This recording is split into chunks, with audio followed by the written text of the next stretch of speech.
Some crimes happen in We often search for reasons to explain evil, a damaged childhood, a moment of impulse, a word too sharp to ignore. But what if none of those existed? What if the one who committed the act wasn't poor, wasn't angry, didn't need money, and didn't hate the victim either? From Houston to London, from the swamps of Louisiana to the quiet rooftops of California, many people disappeared. No one understood why they were chosen. No one knew they would be next. These cases had no logic, no clear charges, no confessions, no resolution, only small details, overlooked, then repeated. A pair of shoes turned the wrong way, a muddy footprint by the window, a handwritten letter no one dared to open, and a quiet question, still unanswered. If evil has no reason, how do we stop it? For nearly a decade, many young women were found dead under unexplained circumstances. No belongings taken, no signs of forced entry, no screams, but all had one thing in common. Sunday morning. Houston, a morning in October. The sky not yet bright enough to tell tree from pole. A neighbor, preparing for church, spotted a bicycle tipped over by the sidewalk. Across the street, the front door of a house was ajar. The woman who lived there, an on-call nurse, hadn't shown up for her shift the night before. Police arrived and found her body in the bathtub. Hair wet, no visible wounds, aside from a faint bruise on the neck and head. No signs of struggle, clothes intact, the house still tidy, as if no one had ever entered. They didn't know this was only one of dozens of similar cases. Stretching from Michigan to Texas, Carl Eugene Watts grew up in Texas, the son of a nurse and an electrician. He had been a high school track athlete, quiet, average grades, nothing that stood out to neighbors. But at age 15, he suddenly attacked a teacher, strangled her in class without saying a word. When pulled off, he didn't scream, didn't cry, just breathed heavily and stayed silent, then returned to his seat like nothing had happened. He was placed in a psychiatric hospital for several weeks. Diagnosis: behavioral disorder, sudden outbursts, but no one followed up. No one asked further questions. He was released and returned to school as if nothing had happened. Years later, when multiple bodies of women were discovered, no one remembered the boy who had once silently strangled his teacher. The first recorded victim in the files was Lenora Jackson, 23, a biology student. She was found in her apartment in Detroit in 1974. Blunt force trauma to the head, bruises on the neck, water still dripping from the showerhead. No signs of struggle, no DNA, no assault. 2 months later, Gloria Steele, 19, disappeared while walking home from the library. Her body was found inside her apartment. No sign of forced entry. The vanity was slightly displaced, the bedside lamp knocked to the floor. Cause of death: asphyxiation, with swelling on the back of the neck. In many cases, the same details repeated. The door unlocked, the night lamp still on, and a towel or bathrobe hanging in reverse on the hook. No officers at the time connected the incidents. Locations were spread out. The methods were quiet, unremarkable. They were ruled as unexplained deaths or accidents.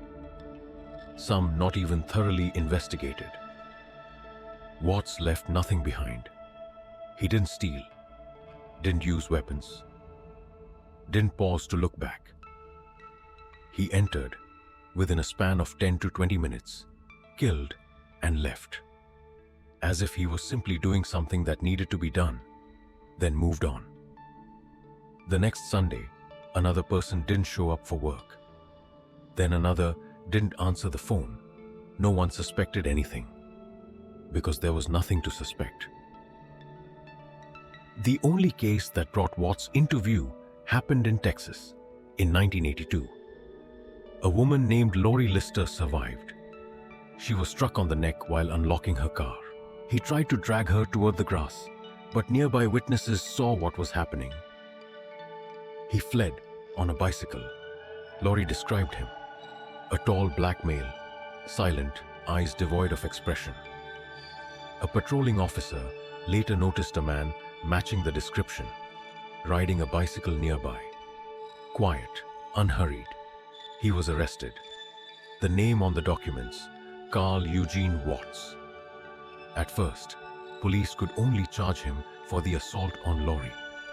There was no evidence linking him to the dozens of previous deaths. But when the investigation expanded, the FBI noticed a strange pattern. Watts' previous residences matched multiple locations where unexplained deaths had occurred. His movement timeline, through schools, workplaces, even mailing addresses, aligned with areas where women were found dead on Sunday mornings. Watts didn't deny anything during interrogation. When asked, "Do you know why you were arrested?" he simply said, "I knew it was time." To get a confession, investigators made a deal. If he talked, they wouldn't prosecute the older cases. He would only serve time for the assault on Lori. At the time, the law didn't allow prosecution based solely on behavioral patterns. Watts agreed. He listed over 80 victims. No emotion, no descriptions, just dates, locations, approach, as if outlining a jogging schedule. No apologies, no reasons, not a single explanation for why. No one ever heard him speak of feelings or motive. Only once, when asked by an investigator, "Did you choose them for any reason?" he replied, "They were alone." Carl Eugene Watts died in prison in 2007 from cancer. No visitors, no one claimed the body. His case had no ending, because most victims were never confirmed. No funerals, no complete records, no one left to tell the stories.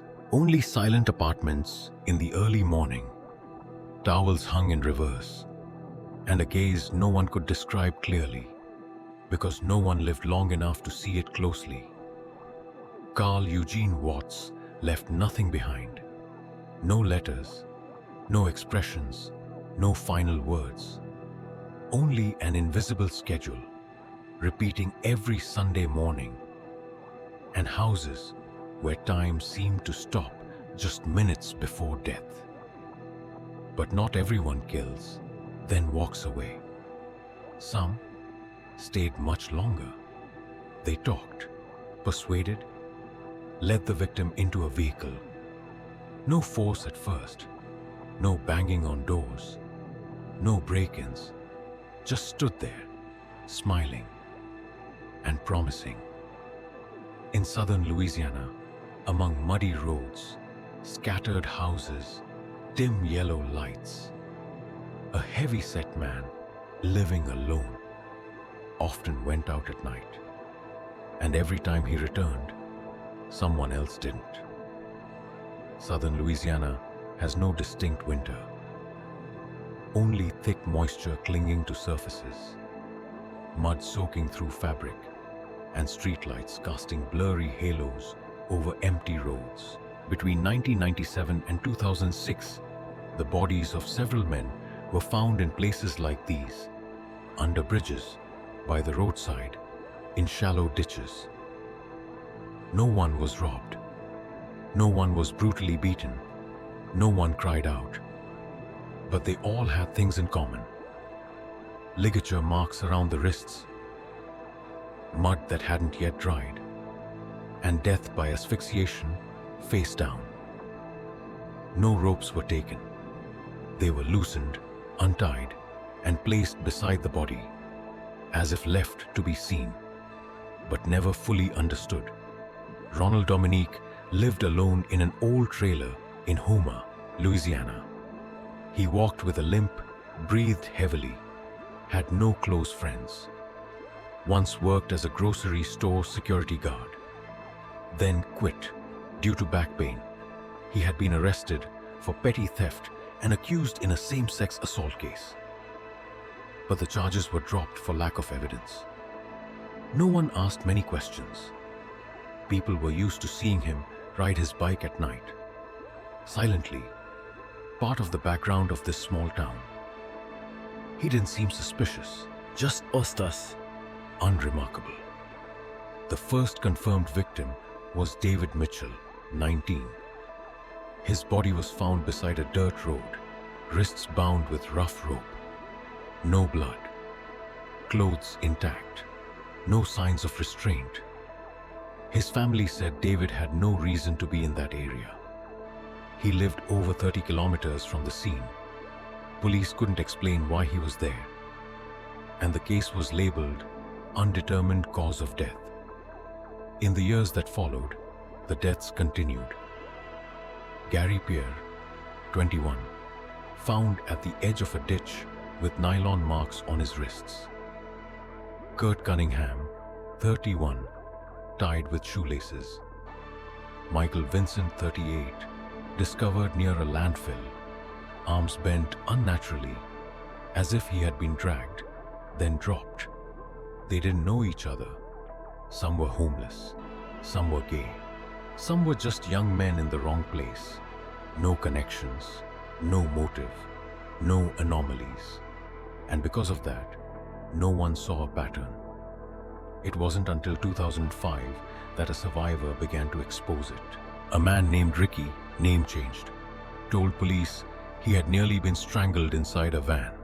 He said the man approached him at a small gas station, offered to film an audition video, and promised payment. Ricky agreed, and they drove to an empty lot behind town. There, the man asked him to remove his shirt. When Ricky refused, he pulled a rope from the back of the van and tried to tie him up. Ricky fought back, opened the door, and escaped. The license plate was recorded. The vehicle was registered to Ronald Dominique. Police brought Dominique in. He didn't resist, didn't deflect. He simply stared at the wall and said, "I knew this would come soon." When cross-checked, his DNA matched at least 23 previously unidentified victims. At several scenes, epithelial cells or fluids on the rope had remained in unsolved case files, and all of them pointed to one person. He confessed, calmly, without expression. He said he would drive around gas stations, small bars, cheap motels, looking for men who seemed vulnerable. He lured them with promises, cash, drugs, sometimes sex. Once inside the vehicle, he pretended to be filming an audition, asked them to take off their shirts to follow directions. He brought the ropes in advance, shoelaces, plastic cords, cloth straps, any kind.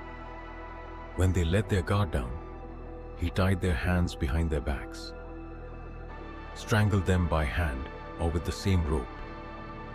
After the victim was dead, he drove for miles, found a remote spot and left the body. Kept nothing. Didn't film, never returned to the scene. When asked why he did it, Dominique simply said, "I couldn't stand the way they looked at me. Like I was disgusting." The court couldn't determine the exact number of victims. He pled guilty to 8 murders to avoid the death penalty. but investigative records noted at least 23, possibly more. Ronald Dominique is serving life without parole at Louisiana State Penitentiary. No written confession, no letter of explanation, no visitors. The things he told investigators weren't a plea for help. He just no longer had a reason to keep them. No screams were heard for nearly a decade. No one questioned when a man didn't return home that night. No one suspected that a heavy man on a bicycle, breathing hoarsely, was the one who had looked them in the eye, smiled, and already had the rope in his pocket. Ronald Dominique didn't hide. He didn't wipe down the scene, didn't clean, didn't destroy evidence. He just untied the rope, placed it beside the body, as if leaving behind a message no one could read. For nearly 10 years, he killed by gaining trust. No backdoors, no break-ins. He opened doors with words. But some killers don't wait to be invited in. They come when the city is asleep, step through sliding glass, climb second-story windows. No talk, no smile, no suggestion. Only a set of bare footprints on the kitchen floor, and someone no longer alive to explain why that night was the one he chose. In the summer of 1985, Los Angeles no longer slept as it once did. The heat lingered past dawn. Neighborhoods that once left windows open began locking them tight. People installed metal grates, extra bars, imported locks, anything to feel safe through the night. But there was no lock for a second-floor window. A woman woke in the middle of the night with the feeling that someone was watching her. When she opened her eyes, she saw a man standing beside the bed. No light, no sound, no immediate violence, only the sound of breathing and barefoot steps retreating into the dark a few seconds later. She survived. Her husband did not. Richard Ramirez did not enter the same way twice. He didn't choose victims with anything in common. Sometimes the elderly, sometimes couples, sometimes children. He didn't use the same weapon. He carried guns, knives, sometimes nothing at all, and used whatever was available inside the house. A flashlight, a pair of scissors, even a table leg. But one thing was nearly always the same. He entered the home as if he'd already been there. His movements didn't resemble a burglar's, nor those of a deranged man. They were like someone following a floor plan he already knew. Ramirez was born in 1960 in El Paso, Texas. His childhood was a mix of domestic violence, drug use, and photographs of dead bodies shown by his cousin, a Vietnam War veteran who taught him how to stay silent in the presence of death. He became so familiar with it that when the cousin shot his wife in front of him, Ramirez didn't run. He just stood there, then walked away as if nothing had happened. Starting in 1984, unsolved killings began to surface in Los Angeles. An elderly woman named Jenny Vinco was found dead in her apartment, her throat slit, window pried open. Nothing stolen, no signs of a search, just a muddy shoe print on the arm of a chair. Nearly a year later, another woman.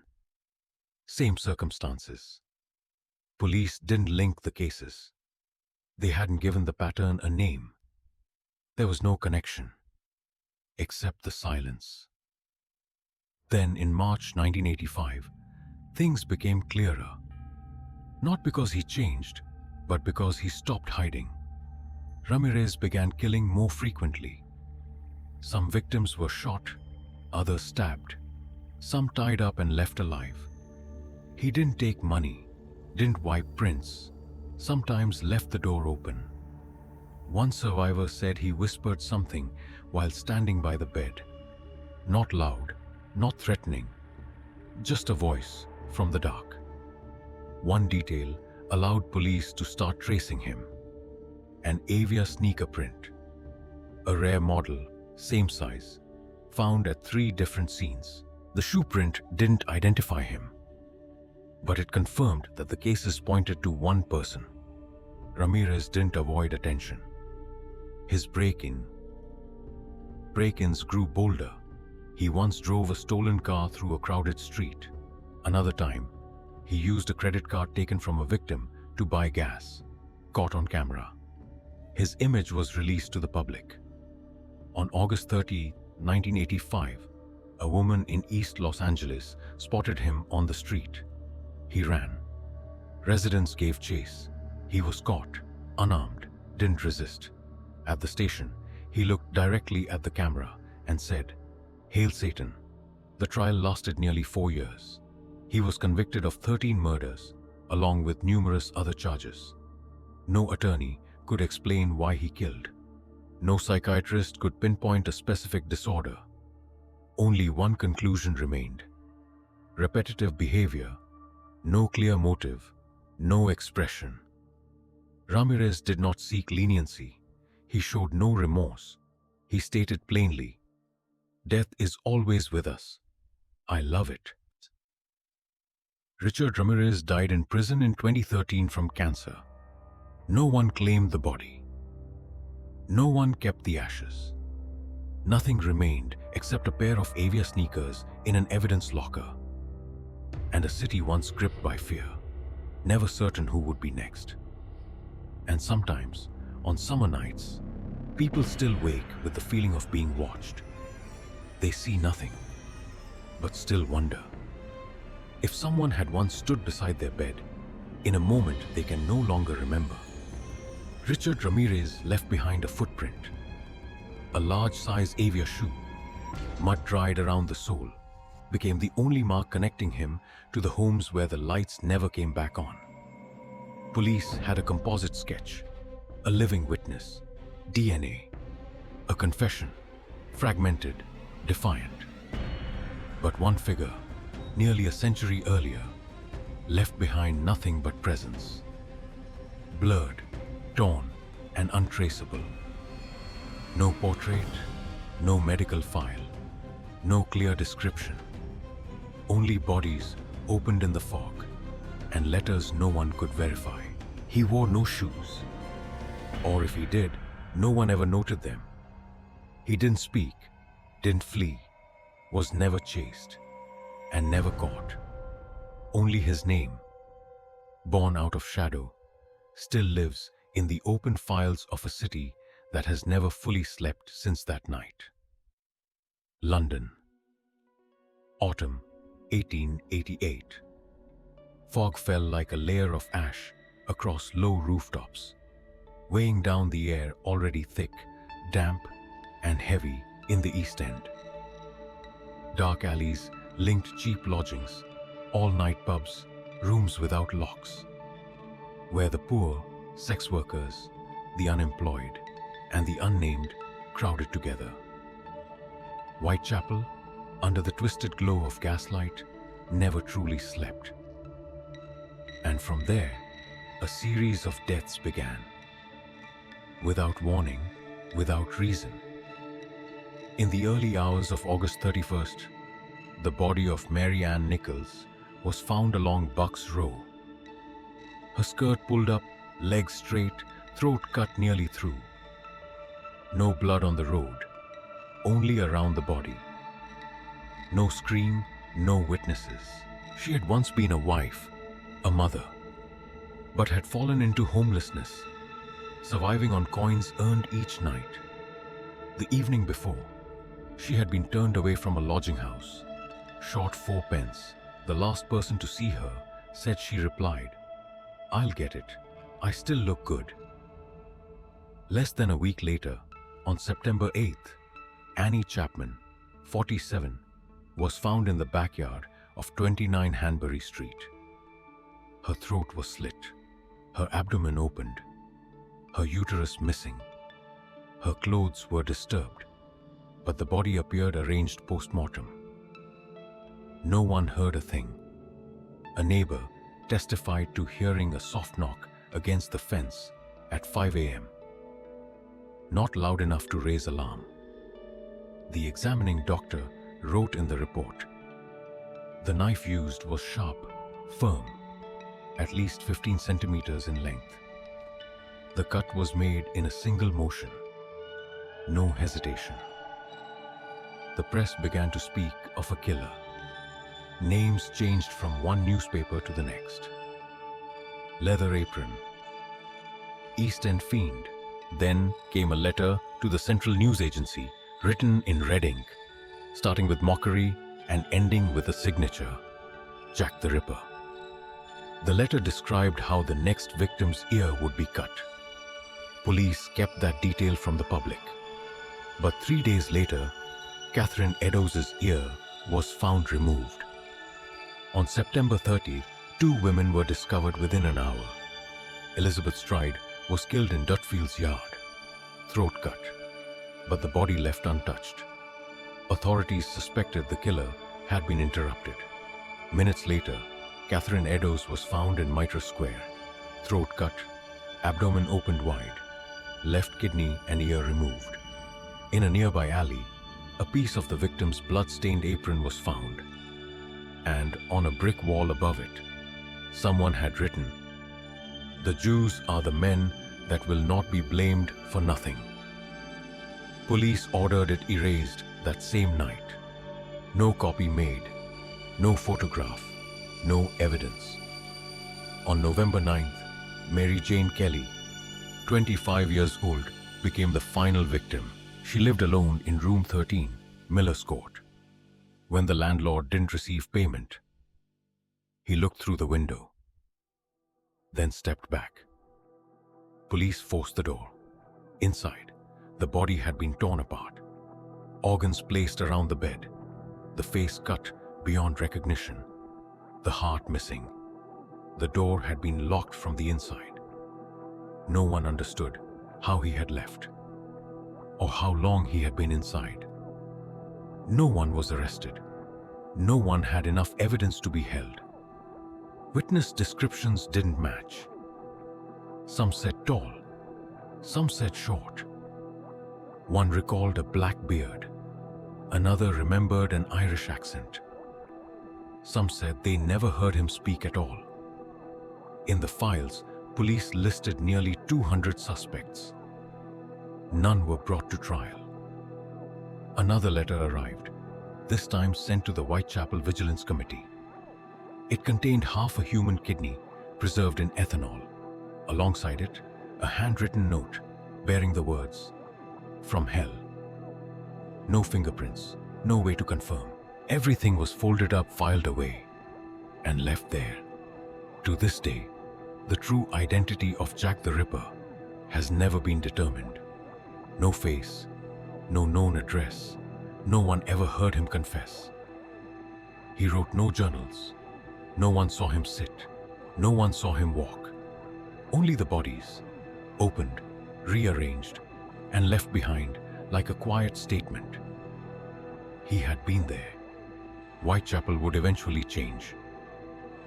But on that November night in 1888, the room once locked from within still remains. And in the investigation files, the question is repeated one last time. If no one heard anything, if no one saw anything, if no one said anything, then where had he been all that time? A door closed in 1888. No one knows where he came from or how he vanished. Only that during those nights, there were no confessions, no footsteps, and no one asked why. Nearly a century later, half a world away, someone else stepped into the night with that same silence. No letter sent, nothing of value taken, no explanation left behind. Only a body, and a question no one wants to revisit. If not for money, if not for hatred, then what remains? Los Angeles, 1984. A city drenched in artificial light. Billboards lining Sunset Boulevard, bars that never closed, and silent neighborhoods stretching to the edge of the desert. But light didn't reach everywhere. There were dead-end streets, ground-floor apartments separated from the sidewalk by a thin pane of glass. Places where no one thought of danger, until someone pushed the door open. Night of June 28th. Jeannie Vinco, 79 years old, lived alone in a small apartment in Glass Hill Park. The window had been pried open, a deep cut across her throat. Her body was discovered by her son the next morning. Police noted the scene was disturbed, but nothing was taken.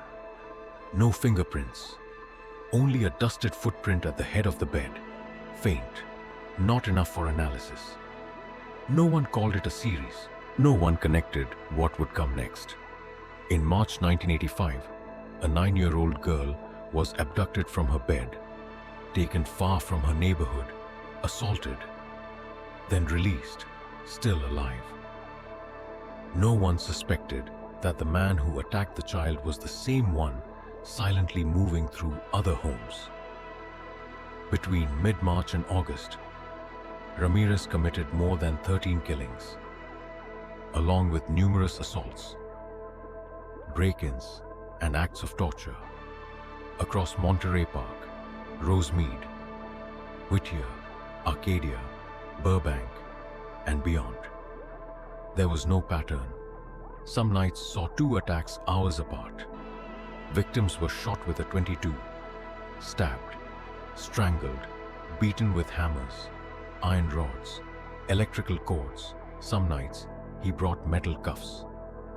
Other nights, he used wires pulled from the victim's own home. At several scenes, he left behind the same detail: a pair of Avia sneakers, large size, black sole, a rare model at the time.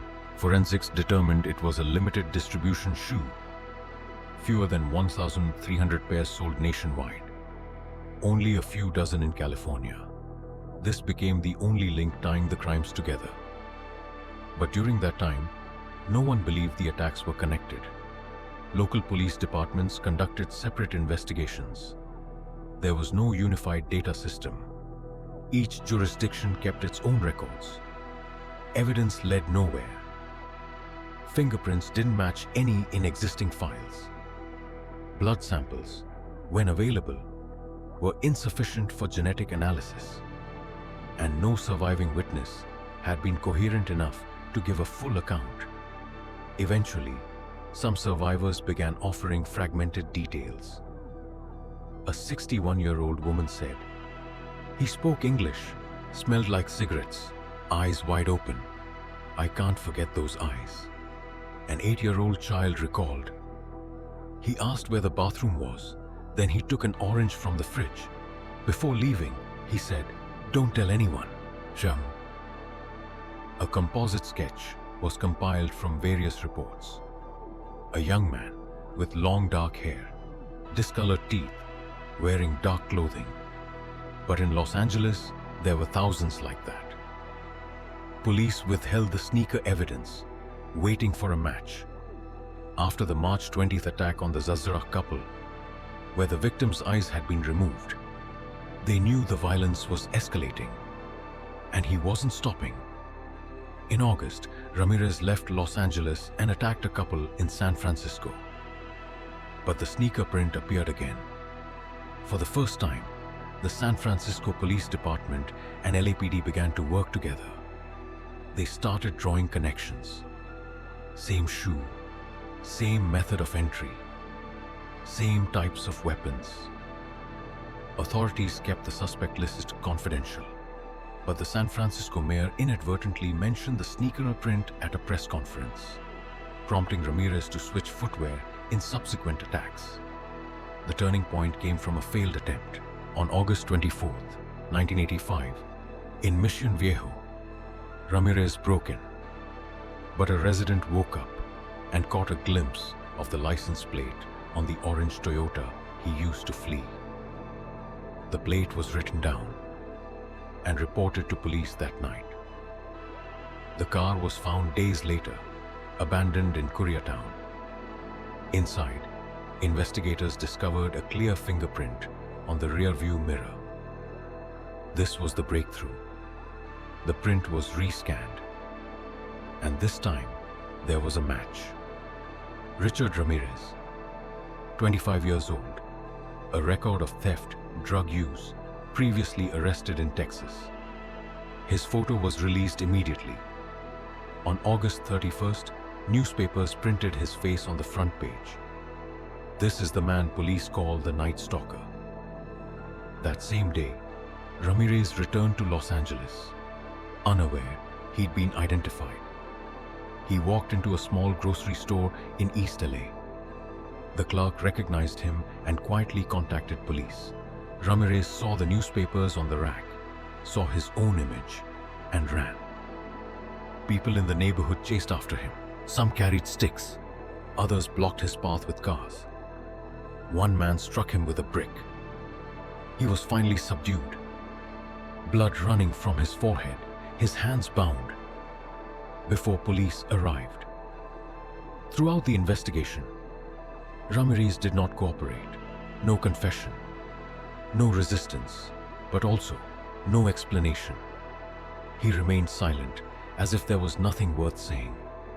In court, in 1989, he was charged with 13 counts of murder, 5 attempted murders, 11 sexual assaults, and 14 burglaries.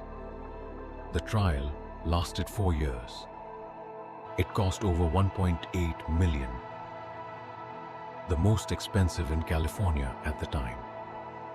Some survivors testified. New DNA triage techniques were used, though still incomplete. The case rested on consistent witness statements, the Avia shoe print, the fingerprint in the car, and a criminal pattern that couldn't be mistaken. Ramirez remained cold throughout the proceedings. When the death sentence was read, he smiled and said, "Big deal. Death always comes with the territory. I'll see you in Disneyland." He asked for no mercy, wrote nothing, left behind no diary, no confession, no message, no explanation. Ramirez was held at San Quentin, awaiting execution. But the justice system moved slowly. He died in 2013 from cancer-related complications, not by the death penalty. In the end, the case left more questions than answers. No one knew the reason. No connections between victims. No consistent psychological motive. Only presence. Then disappearance. A black shoe print on pale carpet. A faucet stained with drying blood. Eyes left open. And a door with no sign of forced entry. We often search for a reason, an outburst, a grudge, a damaged memory. But what if none of those existed? What if evil came for no reason at all? Throughout the cases you've just seen, no one confessed. No explanation was left behind, not a single note, not a single sign of wanting to be understood. Only actions, repeated, as if instinctual. A man who waited for the sun not to rise. Another who picked the weakest in the swamp. One who stepped into the night and left a cut without cause. And a shadow, whose name we still haven't said right. No one knows what made them start. No one knows why they stopped. And more importantly, no one dares to admit that maybe we'll never have an answer. A footprint in wet dirt. A curtain slightly parted at 3 a.m. A survivor who doesn't remember the face. They're all still there, as if waiting for someone to connect the fragments. But do we really want to know? If there's a detail that stays with you, leave it in the comments. Maybe your perspective is the missing piece no one else saw. And if you haven't subscribed to the channel, hit subscribe to follow the next cases. where evil has no name, no face, only traces left behind in the dark. This episode ends here, but a door remains open.